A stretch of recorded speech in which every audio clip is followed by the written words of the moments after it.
G'day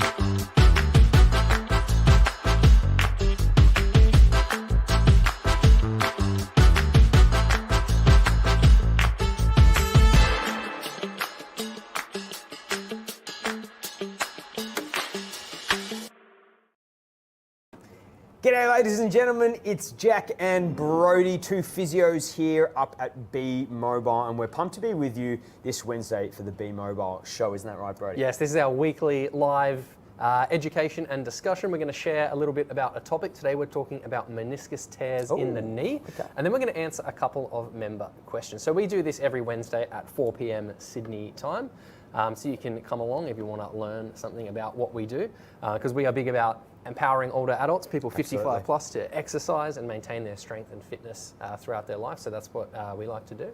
Yeah, great. And welcome to, if you already mentioned that, but welcome to all our members and 8-week Fit and Strong program participants. If you are joining us live, and I'll just put my hand up and say I might be a bit rusty today.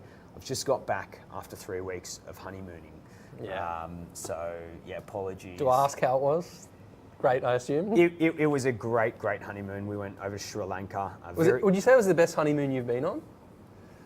Yeah, I would probably say that. Yeah, okay, that's good. Probably the best. Yeah, my wedding was probably the best wedding I've had, and the honeymoon the best honeymoon I've had, all in all. So really happy about that. No, it was awesome, and I'm really happy to be back. Really pumped to be back.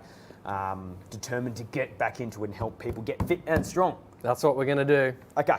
But while I was over there, I actually bumped into this guy in one of the rooms we were staying in. He was a spider. Yeah. So my new wife, told me to take the spider out instead of killing him. Yeah.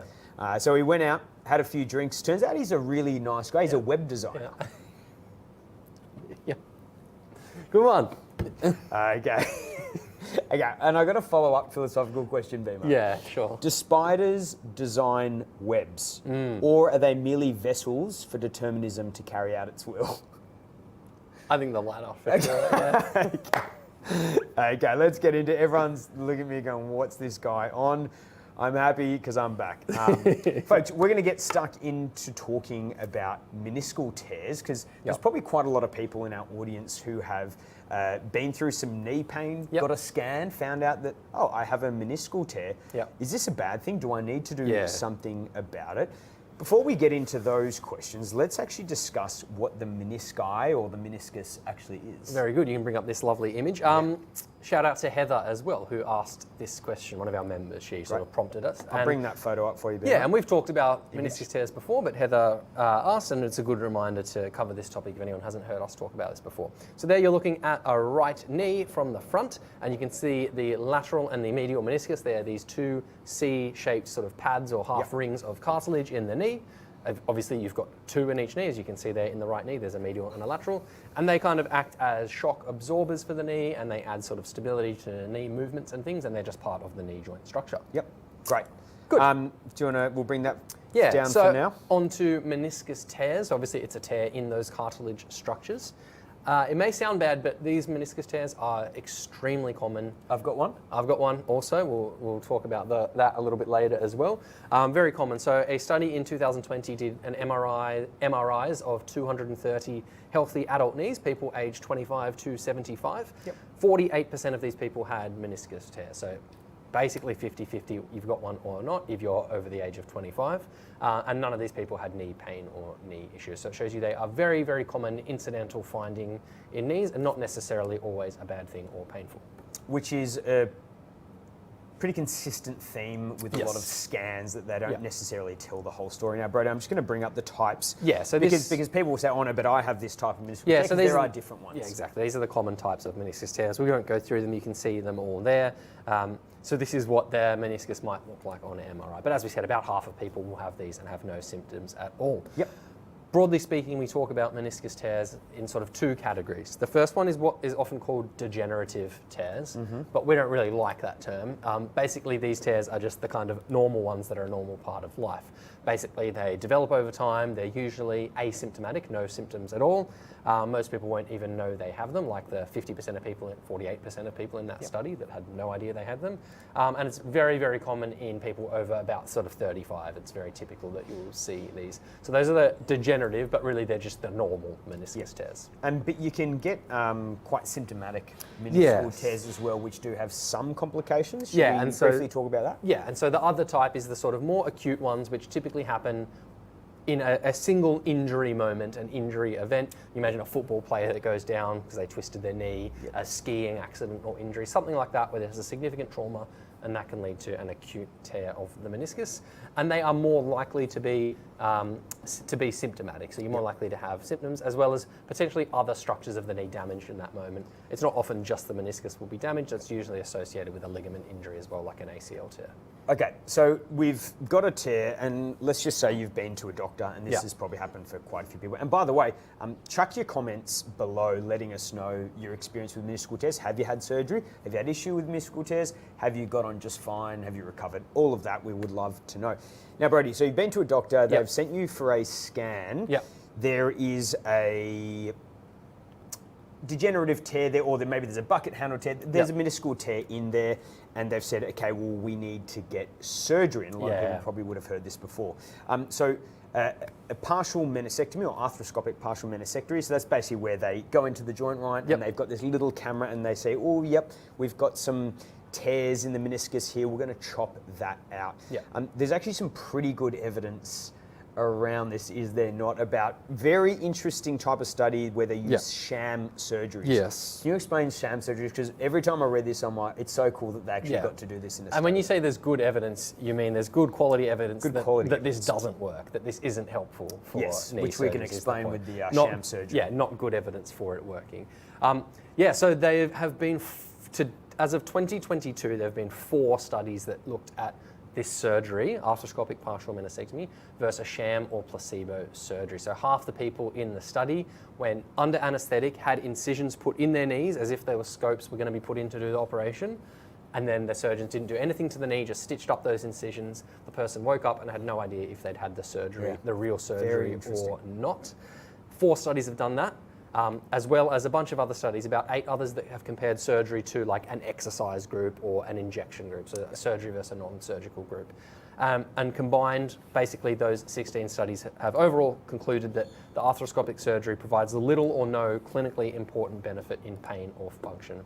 So essentially, despite this being one of the most common orthopedic surgeries done all over the world, still being done regularly today, there is actually no good evidence that it does anything for the patient, improving their pain or outcomes. Right, so for the vast majority of meniscal tears, we're not saying go get surgery, because it doesn't seem to be any better than not getting surgery or things like exercise. Now, there may be some some fringe cases where it is actually warranted. So you can imagine an athlete who's really wanting to get back into things quickly. They're getting paid a lot of money so they can afford these surgeries, and they can't straighten their leg, for example, because there's some sort of tear, and they get that surgery and can get back into the game pretty quickly. So elite professional athletes might have this surgery.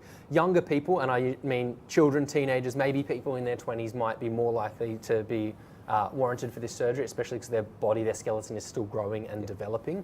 So an acute traumatic meniscus tear in someone 15, 16, 18 years old, it may be worth doing. And again, we don't really have studies on this, but there's just more of a logical argument to be made as to why that might be worth being corrected as their body's still growing and developing. You've had locking, haven't you? And that's the next thing we'll get onto, which is sometimes these meniscus tears cause locking in the knee, which is impacting people's quality of life. I'd actually like to know if I know you're going to tell your story. I'd like to know if anyone else has actually had that kind of locking sensation of the knee where they couldn't actually straighten it. So it might be that they can't fully straighten the knee or they can't fully bend the knee. There's literally a physical block there that stops them. Do you want to explain how that feels? It doesn't feel good. It feels weird. So I'd had a traumatic knee injury at 16, tore my ACL, medial meniscus, and medial ligament a little bit as well. So at that time, I had a meniscus repair, like surgery and repair and things, as I was 16 and playing rugby and stuff. And then later down the track. So sorry, were you a professional athlete? Yeah, not quite. I was in the under 16 Bs. That's not bad. But then we only had A's and B's, so that's not good. Then in my 20s, early 20s, I had like subsequent injuries, more meniscus tears and things playing basketball. To the point now, I would say at 30 years old, I have an active meniscus tear with some knee joint locking. If I sit in a certain position, I can very reliably do it. So I won't do it with that leg, but if I, for example, sit up on a couch and cross my leg like that with my left leg, I'll feel a shift and a clunk in the knee, and then I'll try and straighten my leg and I can't get it straight. I can only get it to about there, and something physically stops me extending it. So that is a true meniscus knee locking. How I have to fix that is get someone to yank and tug on my leg, usually my wife, until it sort of clunks back into place, and then I can move my knee. And that's the reason Brody's married. Yeah, that's one of the many things my lovely wife does for me. Makes me nice dinners, fixes my knee when it's all wonky like that. She's an absolute gem. She is. But you might be thinking, that sounds pretty bad, why don't you get that fixed? The truth is, it's not a quality of life thing for me. That only rarely happens if I put my knee in a specific position, and I just know to avoid that position, and I haven't bothered to go ahead with a surgery because I know it's not going to clinically improve outcomes other than maybe stopping that occasional locking thing. So not all locking is bad, but for some people, the knee might be happening much more frequently and easily. Just standing out of a chair, that kind of locking might be happening, in which case it could be really impacting someone's quality of life. Sweet. Got a couple of comments here, Brody, that I just want to highlight. Ainsley has got an interesting one. She says, if I recall correctly, my last MRI for an orthopedic surgeon appointment 9 years ago showed I had no meniscus remaining. Would that be possible? I mean, you can technically remove all your meniscus. I would be kind of like with cartilage in the knee. I would be surprised if there was absolutely none left, unless that was a specific thing or... Yeah, I don't really know. That's not something that I really know much about. That would really be talked about in the literature. Like the sort of degenerative tears you can have less and less cartilage there, and potentially there's no meniscus. I mean, I would imagine you could still function. And once again, we'd be more thinking about what is your actual function and.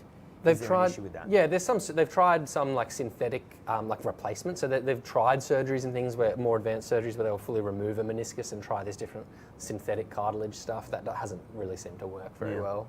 Okay. Yeah, that'll be interesting to know. Possible. Sharon says, I had an arthroscopic surgery for meniscus tear 20 plus years ago and have had no further problems. The surgeon's number plates were, I cut you. Yeah. That is very surgeon. Yeah. That is very surgeon. That's funny. So we're not saying that people won't have good outcomes after surgery. This surgery you'd hope, probably wouldn't keep happening if people weren't having good outcomes afterwards. Yeah. The point is that people don't need to have the surgery to have those good outcomes. You get good outcomes after a meniscus tear, whether you have the surgery or not, and the studies we have show that those outcomes are going to be the same. So it's not that, lots of people will probably have stories like Sharon that had this arthroscopic surgery and have been like, yep, it was great, it really helped my knee. Our point is the research shows your knee would have got back to being fine anyway. Yep. And Poppy asks, listening from the UK, wondered if you had any specific exercises to strengthen knees as you get older. Well, Poppy, if you are doing our 8-week Fit and Strong program or membership, all of the lots of the exercises in the program will be doing just that. But I noticed Ollie has just posted a YouTube link and tagged you in there in the comments, so check that out as well. But, so if you're not one of our members doing our programs, then you can check out our YouTube, as Ollie's just shared that link. There's some good YouTube videos of knee strengthening exercises right there for you. Yeah, and we'd also just love to know who's watching, so say hello in the comments. Let us know where you're listening from, because we have a very big worldwide audience, so we love to hear specifically where you're from. Yeah, so meniscus tears, really common, sometimes symptomatic, often not. How do you Surgery, not recommended. Yep, so what do we do if you have a symptomatic meniscus tear? If you are one of the people that are having symptoms, it's going to be the usual stuff we always talk about, which is load modification is one, so temporarily reducing or avoiding the things that are really problematic for your knee and causing lots of symptoms. That's the first thing. Regarding exercise, there's no exercise that's off limits. Keep up any and all forms of exercise that you can comfortably tolerate. If an exercise is intolerable, try the usual things we recommend of reducing the weight a little bit. So if your squats with weight are too hard, lower the weight. Or reduce the range of motion, so don't squat down as far, or change the exercise. Yeah, temporarily change. I would say, like, probably ask, what are some exercises to strengthen my knee? And probably thinking about how much your knee can tolerate things like squats and strengthening the muscles around that. I would say continue to do full body strength training, and adding some leg stuff in there is going to be the best way forward. But if you're already doing strength training, just keep that up. I don't think there's any extra things you need to do. It's about sticking at it for the long run. If you're not doing strength training, now is the time to start. Yes. Be the person that you want to be in the future type. Start now. Yeah, there you go. So nothing specific you need to do really to treat a meniscus tear, except be active, exercise, strengthen, all that sort of stuff. Okay.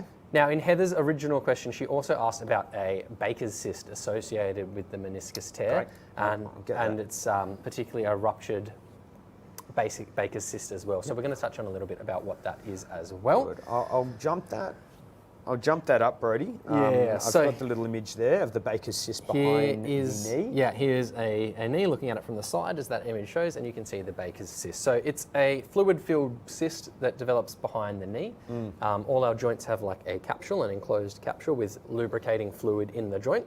And in this case, the capsule is bulging out a little bit at the back with some fluid inside that bulge. It's often associated with knee joint problems like meniscus tears or knee osteoarthritis. Much like with meniscus tears themselves, can sometimes cause pain and restriction, can sometimes be asymptomatic. Some people might not know they even have it. But of course, some people will develop symptoms. So it's very much like the meniscus tears themselves in that way. Yeah, and so what to do for that? Well, first things, we just talked about how you would modify your exercise if you did have a meniscal tear. We would say the exact same principles apply. So modifying the load, so squatting with less weight, modifying the range of movement, so doing a shallower squat, or for example, doing a sit to stand, or maybe just changing up that exercise for the week or two that you do have those issues. But eventually getting back into your strength training.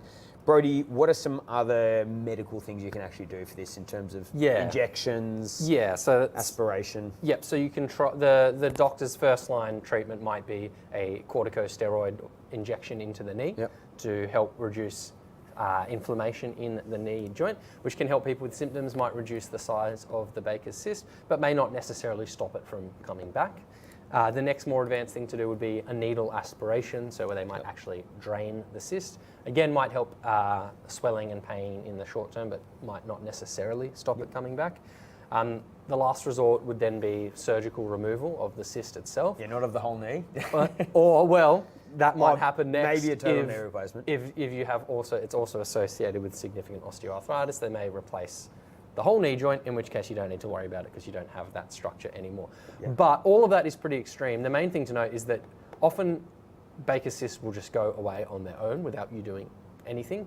And like we said with meniscus, often they will just get better on their own as well with exercise and things. And so the first line treatment, the main thing anyone should be doing with meniscus tears and or Baker's cysts is exercising, temporarily avoiding those provocative activities, and for most people that will result in significant improvement in pain and symptoms, and they don't need to go down that medical path. Okay.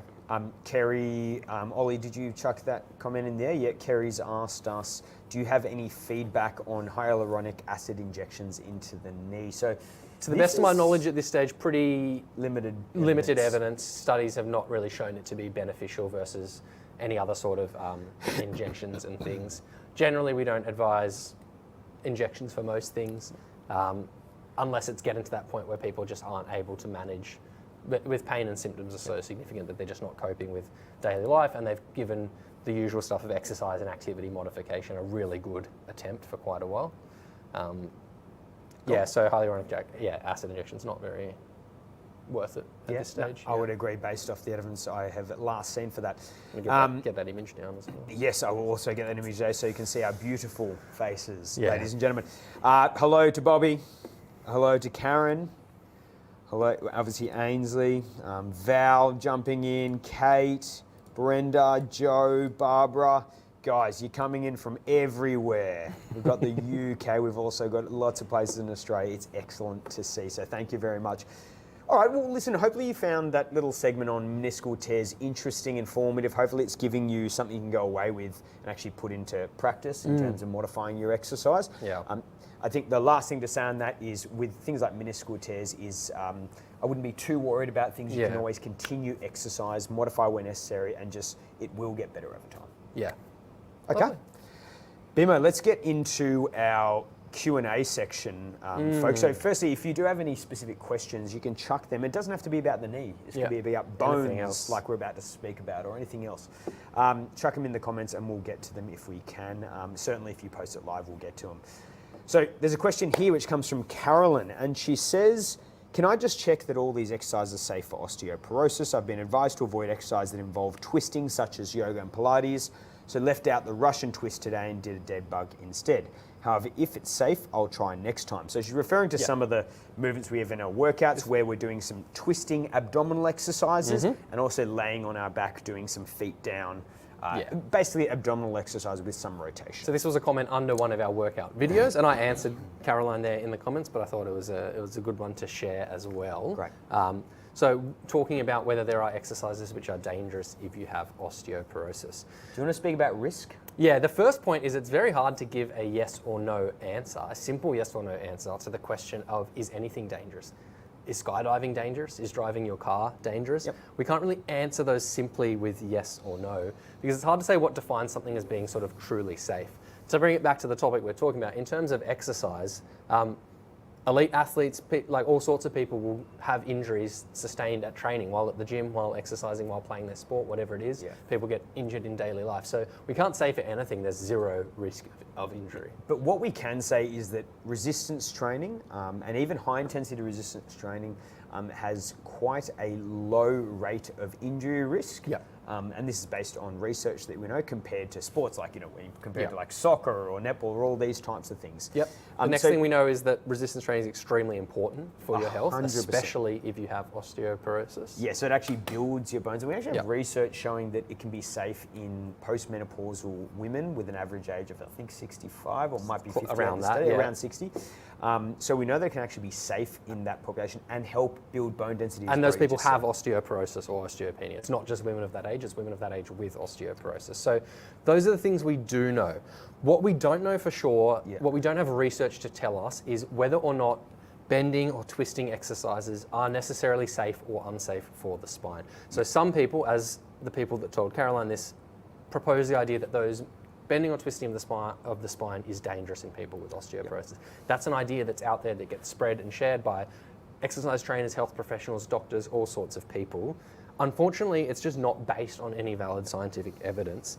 It just hasn't been studied in a fair and reliable way. So we can't say that bending or twisting is unsafe if you have osteoporosis. We can't necessarily say it is safe either. It just hasn't been studied. Yeah, but when we think of the anatomy of the body, this is based pure theory, but it can bend, it can twist. It's actually built to twist. Our lower spine is very, very thick, and it's actually built for rotation. Okay, so and bending and moving, it's all part of a functional body. Extending your spine. It's actually, once again, we're not meant to be sat in this perfect posture where we're never moving. Well, there is no such thing as a perfect posture. So I think we would say as long as you ease into the exercise and slowly progress, you're going to be fine. Like you can't really go wrong. If you started some twists with no weight and then you added 500 grams, 1 kilo, you're not going to suddenly one day get to 10 kilos after going up from 9 kilos and go, oh my God, now's, it's all about gradual progression.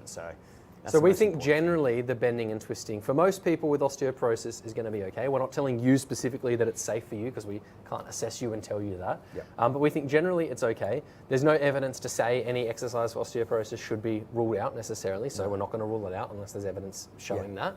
So we think it's generally okay. The main thing is to follow our mantra of start low, go slow, as Jack was just talking about, and just start with things that are safe and comfortable level and gradually build up from there. Ollie, we might chuck that osteoporosis and osteopenia article in the comments there for the folks at home so they can go and have a look at that. Hello, Jill. Yeah, so thanks for that question, Caroline. We hope others found that interesting or informative. So we'd love to give a simple black and white yes or no answer, but there's a bit more nuance required, so you've got to weigh up the risks and benefits for yourself. Sweet. I'll just quickly say, Ainsley's asked, are there any supplements that are proven to assist with joint support and repair? We are going to be answering a question about protein intake, and that is going to be what is all about joint repairing. So listen up to that. But essentially, no, none of the turmeric or glucosamine or any of those common supplements people take for joint health have been shown to do anything, so no. All right. Speaking of recovery, protein Yep. As a macronutrient is going to be one of the most important dietary sources that leads to recovery of your muscles. Actually, almost of every cell in your body. Okay, proteins make up everything, so it's important to be consuming adequate protein for a healthy body. Now, Sarah, one of our members, actually just messaged me saying, "Hey, we've had a lot of members recently asking about what is the adequate protein intake for someone over 55." So we thought we'd touch on that because it can be confusing, but we want to really solidify the idea for you so you can get out there and get healthier with your protein intake. Yeah. Bimo, do you want to discuss why protein is important, or you just want to get straight into? Yeah, we'll get straight in. I think you've covered it pretty well. It's, as you said, it's important for almost every cell in our body, muscles especially, but all sorts of other cells as well. So let's get into how much people should be having. Some of the guidelines out there are a little bit on the lower end. They might say 0.8 grams of protein per kilogram of body weight per day. That's a bit on the lower side. And I think that's based on the minimum requirements for kind of health, right? Yeah, but we think it's, and there's lots of research showing that actually getting higher than that is going to be beneficial and actually is important. So generally 1.2 to 1.6 grams of protein per kilo of body weight per day is actually what we recommend. You can, to make it simple, you can just say 1.5. That's on the upper end of that spectrum, and that makes some of the maths a little bit easier. So how do we do this maths? Just before that, I'll say, and this is your ideal body weight. Yes, that's what.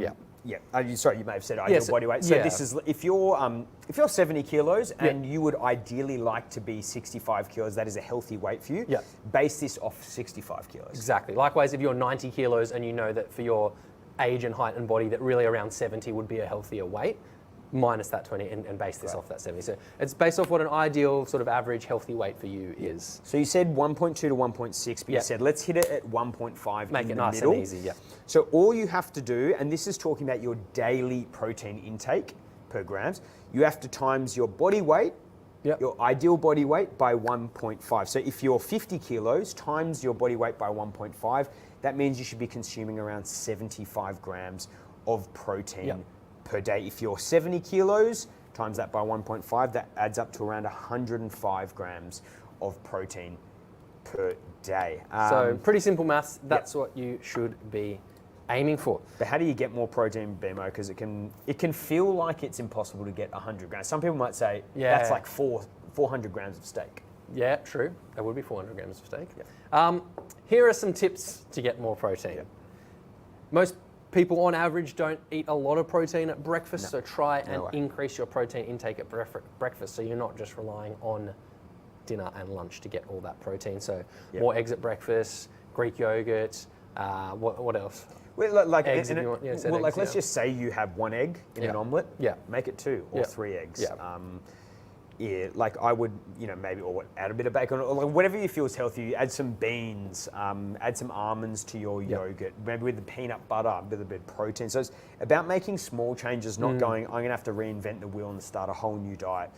I think that's kind of protein snacks. Can be great. A protein shake could be good. You could also have little protein bars and things like that if it's more palatable for you.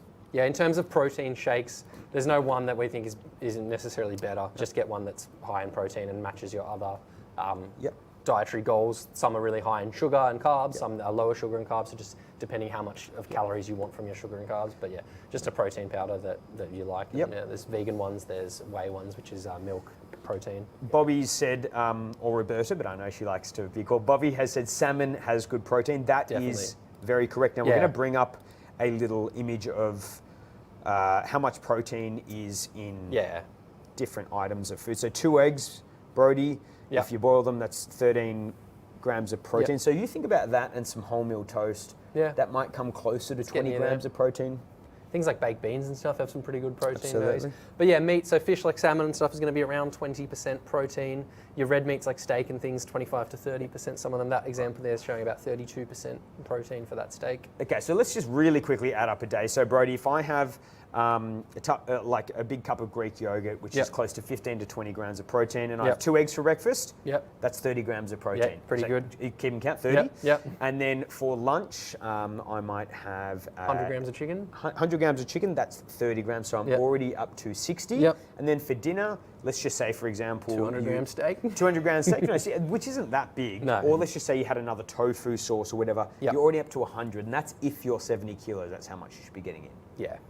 Yeah. So it's actually pretty achievable, I'd say. And especially if you are a meat eater, it is, I would say, probably on average easier because meat is very high in protein, various forms of meats. If you are vegetarian or vegan, you can still get plenty of protein. You just maybe 100%. have to be little bit more thoughtful and pay Ollie's vegetarian? maybe even a bit more attention to it. Google vegan Look at the size of bodybuilders. him. If you Google search vegan bodybuilders, Yep. you'll see some enormous muscular humans who are vegan. So it is very, very possible to get plenty of protein. But yeah, Actually, I think if you type in vegetarian bodybuilders, Ollie actually comes up as the top search. So chuck that in Google, folks.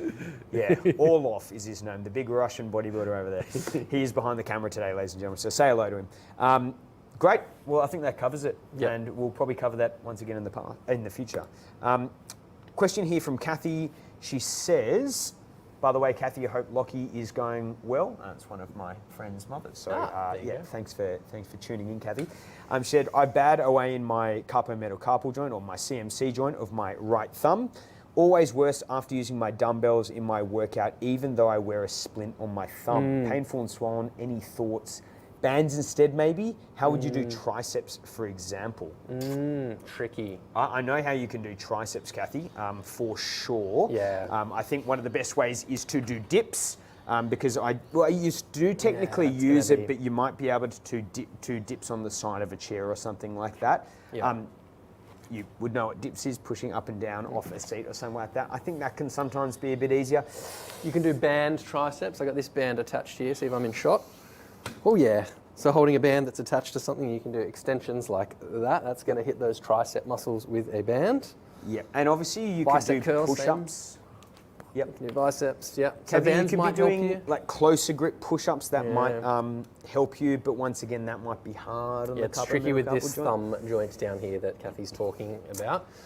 You can try like a wider thing on the dumbbell handle might help. You might wrap like a sock or something around it to give you a bigger thing to grip. That might help. Also, it could make it worse. I don't know. You just have to try it and see.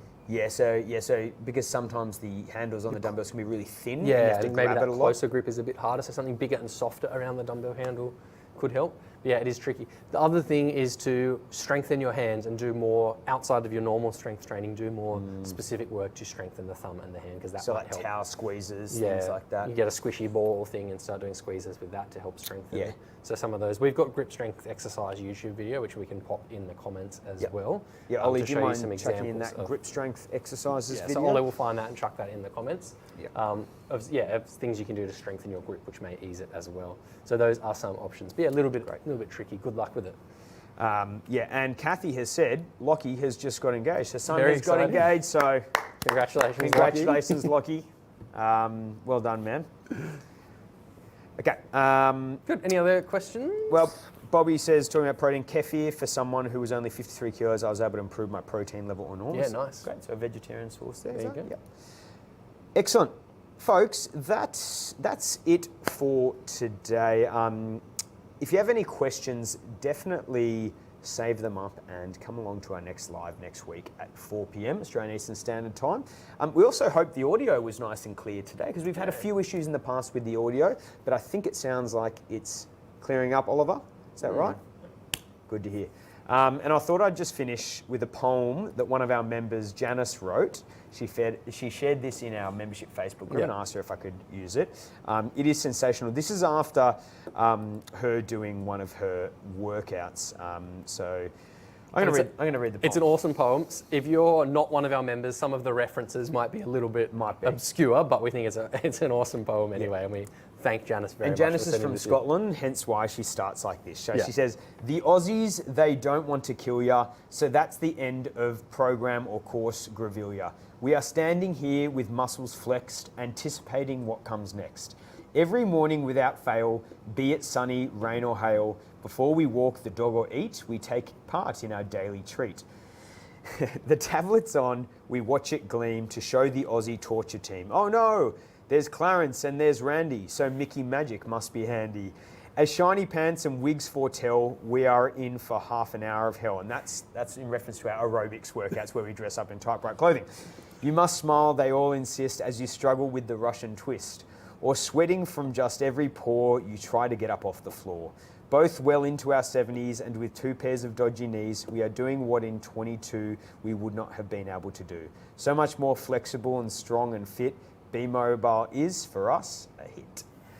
Very good. And she says, thank you so much, Mitch and all his staff, particularly Jack, Ollie, Brody, Alicia and Gaz, and the long-suffering costume department who always get the blame when someone, we know who, drops, sits on or loses his mic. Greetings from Scotland.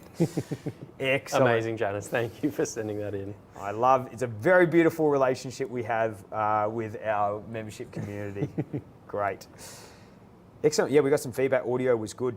And Angela says, I'm literally having a protein shake whilst watching. Go, Angela. Seriously, sling one over here, Angela. I would love a protein shake at the moment. I'm dying here. Okay, Bimo, that's it from us. We look forward to seeing every person next week. Yep. And I think that's about it. Yeah, I think that's it. Thanks for joining us. And yeah, we'll see you next time. See you later, folks.